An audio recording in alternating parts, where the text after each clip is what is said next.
Hi, welcome to the series of my BaZi series. Today, the topic that I'm going to talk about is known as the 10 Gods.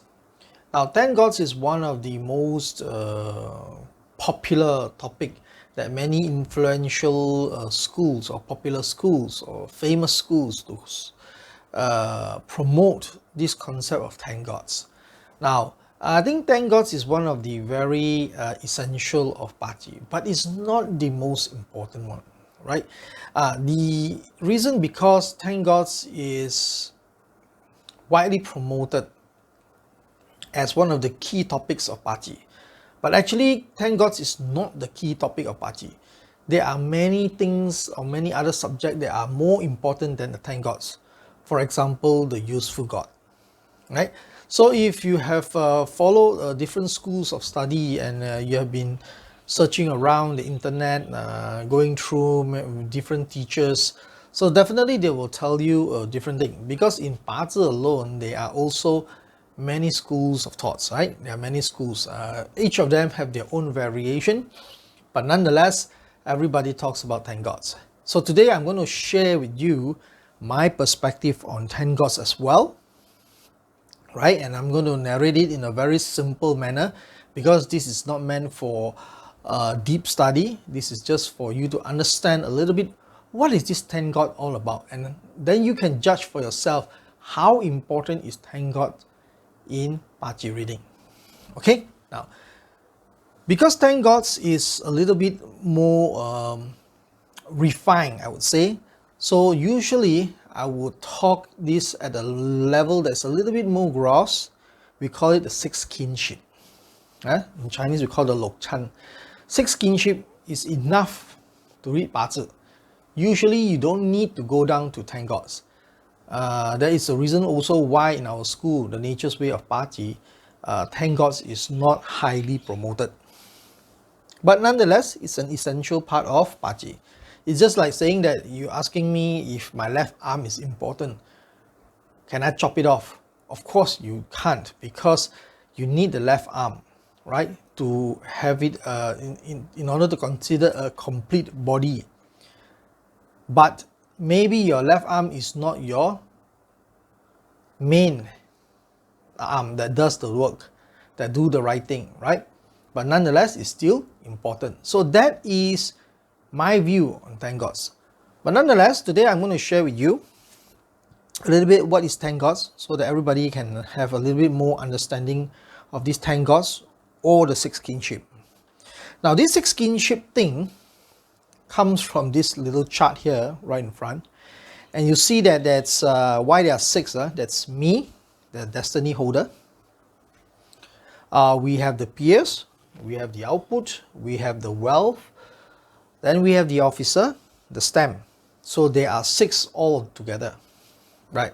So this is a very important diagram, and I will talk about it in a while as we go along. But I'm not going to go into very detail today. But nonetheless, enough for you to get a good grasp of what is this 10 gods or 6 kinship is all about. Now, I'm going to use this to illustrate using the work setting. You can apply this thing into many things, into family, into business, into your life in general, right? Into your marriage as well. But today I'm going to use the work setting to illustrate the concept. Pretty much they are the same, except there will be variations when you come to the details. Okay, so let's start off with the first one. We call the peers.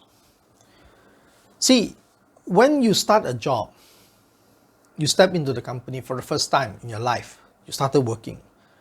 The first people that you will always meet are your peers. So your peers can be your colleagues, right?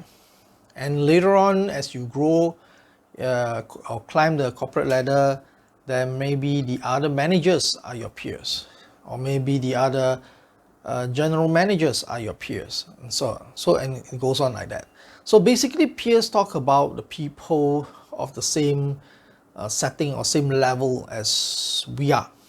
Okay, now peers, there are also different type of peers. broadly, there are two categories of peers. There are one group of people who will help you, support you, guide you, share information with you, right? Of course, there are the other groups of peers that will be bullying you, right? Giving you pressure, right? They will be sort of giving you a lot of obstacles. They will betray you, right? Or they will talk bad about you behind, right? They will tell the bosses bad things about you, right? Things like that. So even in peers, they are the good and the bad ones. So that is the day we set into the company. Now, as we work and work and work around the months in the company, of course, we are expected to produce results, right? So your ability to produce result is very much centered on this thing called the output. So output is our ability to perform. Now, not everybody has the same ability to perform.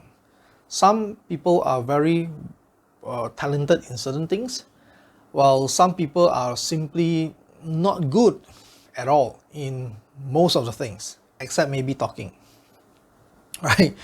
So Chinese, we call it 水井拔喉, you know, so they can only talk, nothing else. Nonetheless, that is still a skill, right? Still talking is a form of skill. Now, output, there are also two types of personality.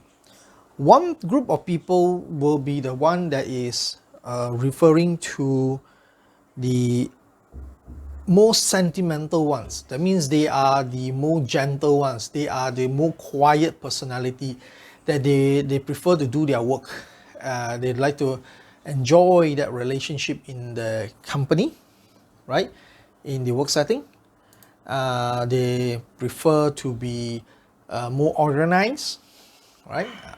Then of course there are the other group of people who are a bit more so-called more extrovert. They are the one who will always stand up on the stage, so keen to go out on the stage to talk, right?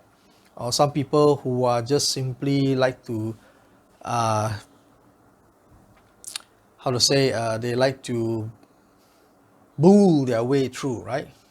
They like to boast, they like to bullshit all the way through, they like to show off, or some people have communication problems, right? They just don't know how to communicate with others, whether it's with their boss, whether it's with their peers. So they have a problem with that.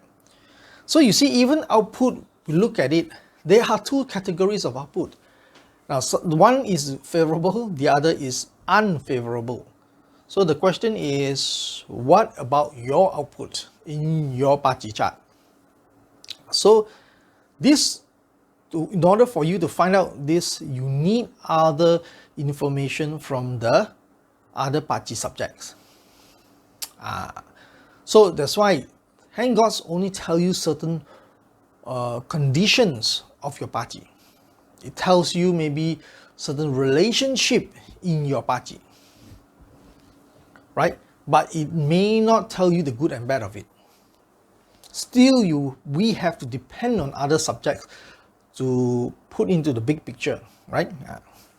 So as we expect ourselves to work and we expect ourselves to perform, then our performance will be evaluated and remunerated, right?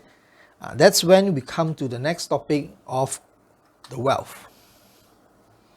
Okay, now when we talk about the wealth, obviously it's something that got to do with the word pay, right?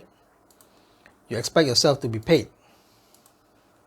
Now, when you look at wealth, your ability to get paid has some way got to do tied to your ability to perform, correct? No, not necessarily. Some people have no ability to perform, but yet they can make the money. Now the question is why? This is the very fascinating part about BaZi, right? So wealth may not necessarily tied to your ability to perform. Some people have ability to perform, but the bosses never appreciate what they do, or never really see what they do, or notice what they do. Whereas some people, they don't really have the ability to perform, but yet they are always seen as performers, right? This has something got to do with the configuration of the chart in your bazi. Okay, now wealth usually, on the normal terms, is a result of your ability to perform. So you get remunerated at the end of the month or at the end of the year in the form of bonuses for the performance that you achieve. Now, so wealth is also made of two different types of wealth path. So one path is people who makes money from the job. That means, if, for example, if I'm a chef and I cook and I get paid, and if customers like my cooking, they give me good ratings, maybe I will get better bonus at the end of the year. But there are some people who work, but they don't have very good skills at work. But how do they make the money? That's because they have alternative way of making money.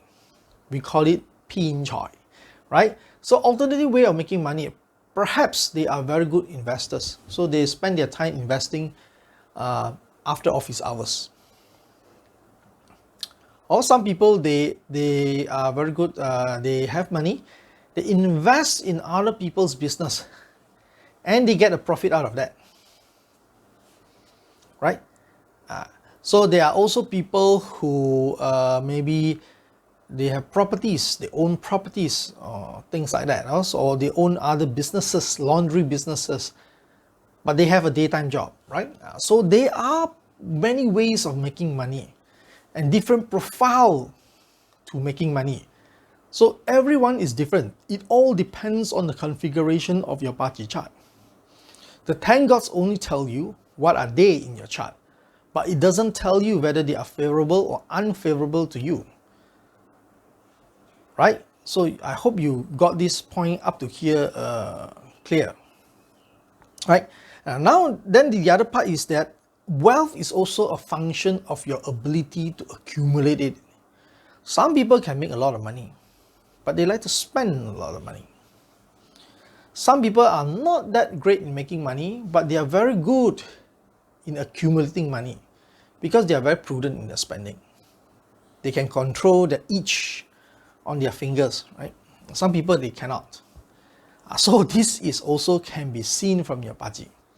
So when your wealth element is unfavorable to you, you tend to spend a lot of money, right? So if your wealth element is favorable to you, then you will have the chance to accumulate your wealth over the years. Okay, so this is the beauty of understanding your bazi. So where are you? What is your profile? Are you in the right track? Now this is the irony of it, because a lot of people, they learn from many schools, and I have students, half of my students come from other schools, and when they understand their bazi, then they will always usually say this very key phrase, shit, I wish I would have known it earlier, because I've been moving along the wrong track. It's like a train. You got onto the wrong track, you reach a different destination, and now that you realize that you're in a different town, you got to make that detour back to your original destination. So along the way, you waste a lot of time, and it takes then your time to achieve what you were meant to achieve will be lengthened. So instead of 5 years, you went out to maybe 10 years. So that's the importance of getting the right understanding. Having the right understanding is one of the key, most important thing in a bazi. So okay, so now that we have finished talking about wealth, let's move on to the next category. So as you work and work and work along the years, of course, you'll be expected to be promoted, right? So whether you expect to be promoted into a managerial position or otherwise, is very much centered on this thing called the officer. Officer is a symbol of authority, a symbol of perhaps influence, right? Ability to control or command, right? So this is the what they call the function of the officer. So some people get promoted at a very young age. Some people gets promoted at a very advanced age. Now, this in part also has got to do with a couple of external factors. One of it is the culture, right? And of course, the other one is your luck cycle, your path in life, your luck cycle. And the other one is the culture. Now, why do I want to touch about culture now? This is something beyond party. Culture by means is like, you know, in the old days, for you to be a manager, at least you have got to reach the age of 40 and above, maybe 50s, right? But nowadays, you find the trend has changed. People with 20s, they already been made a manager and things like that, right? So this has partially got to do with culture as well. Because if you look at the same party, say 40 years ago, then of course, even your luck is good, you may not be promoted that quick. Simply because the culture says that you got to reach a certain age before you can take on this position, right? So you see, life is not everything about only destiny. We have to look at the so-called the macro view as well, because the macro view does has some influence onto our life, apart from our destiny, our feng shui or whatever. Okay, now to ignore that would be I would say is a fatalistic view. If you want to ignore and say that, oh no, the culture has no influence on us, that's not very true, right? Okay, so coming back to the officer, of course, officer has two types of officer as well, two paths to achieve your authority or so-called ability to lead, right? So one way is by a formal appointment, right? You got your boss has promoted you, they gave you the HR department has given you a formal letter of appointment, effective which date and what is your destination, right? So that's the formal way of achieving authority. And some other people, they have not the formal way of achieving authority, but they have the informal way or the implied way. Like for some people, they have that's why we call it the 偏官, right? 偏官 means you have an alternative way of achieving authority or influence. Like for example, some people, they are not a member of this organization, but they can influence the organization's decision simply because they have good connections with the decision makers of this organization. So these are called or implied authority, right?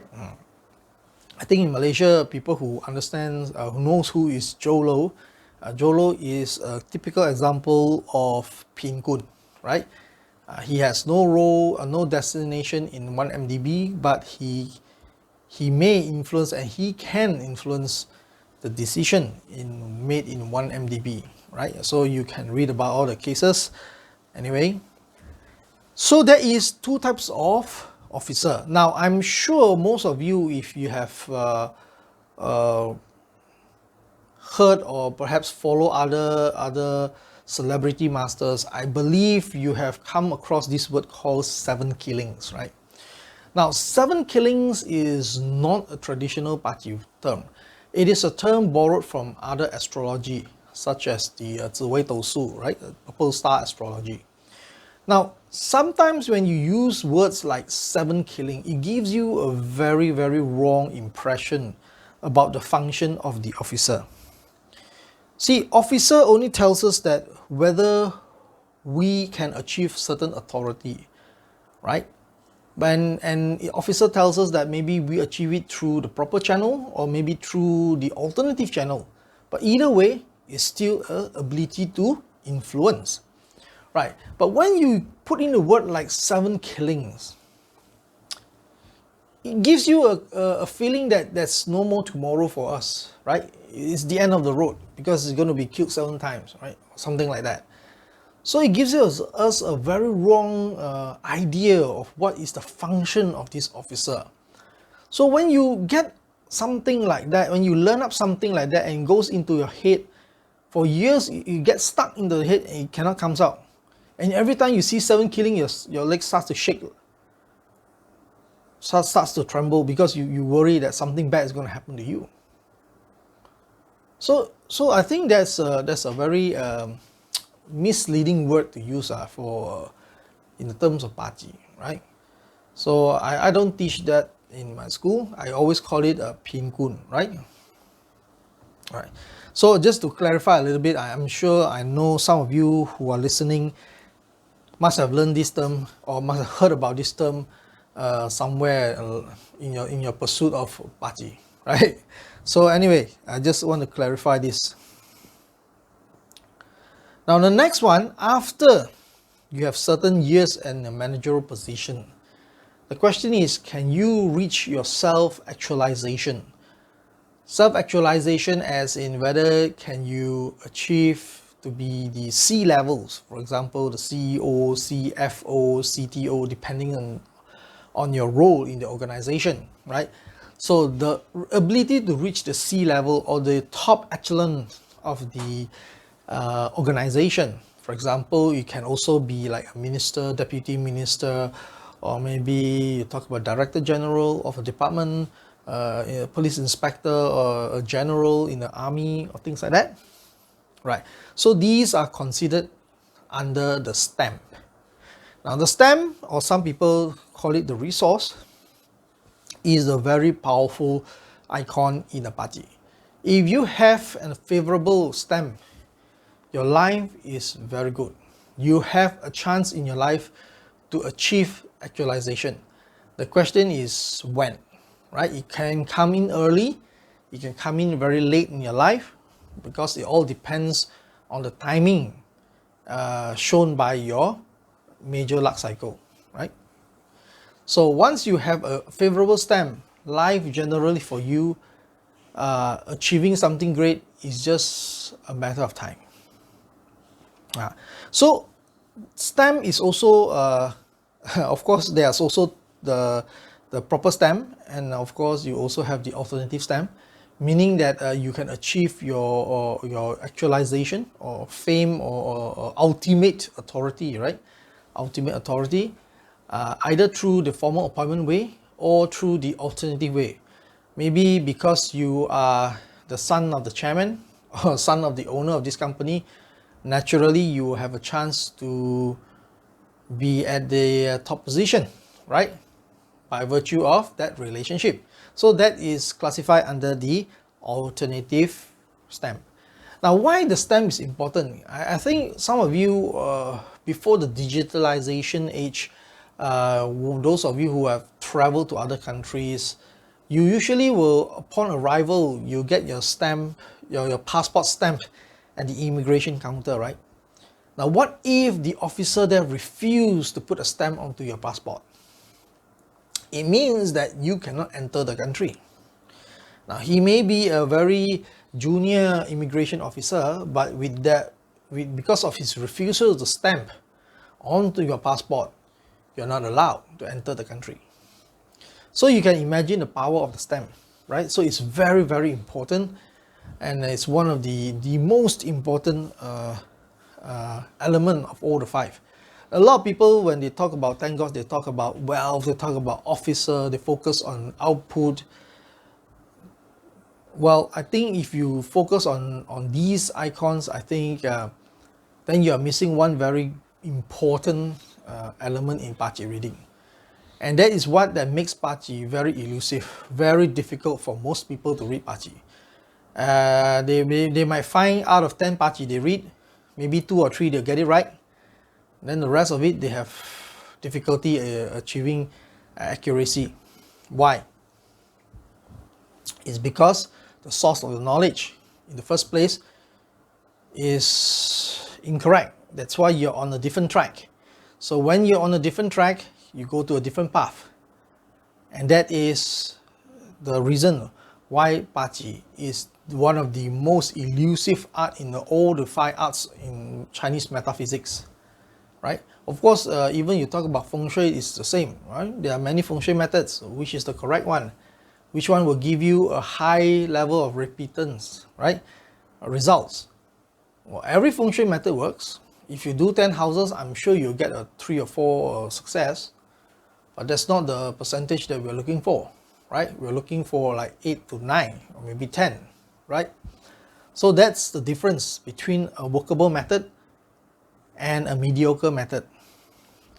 So anyway, that's the truth in metaphysics. I think even if you don't believe me now, I think, and given another 10 years, you will have to agree with me on this point, right? There's no two ways about it, because I have gone through a lot. I have students who have gone through a lot. They have shared a lot of stories with me about their path in learning. So I pretty much can share it with you why that's the reason people have difficulties achieving BaZi mastery. Okay, so I think that's all I'm going to share today. I want to keep the video a little bit short. So you can apply this into other things, in the family relationships, into your spouse's relationship, and in general as well, your ability as well. So if you would like to learn more, you can look up our blog at apacheconsult.com, The Nature's Way of BaZi. So from time to time, we will send in some new posts and maybe some new videos. If you enjoy this video, I do hope you give us an encouragement by clicking a like. And if you like to get more updates, you can subscribe to our channel, and remember to click on the bell, right? And if you find it useful, you can share with your friends. So until then, in the next video, we'll catch up again.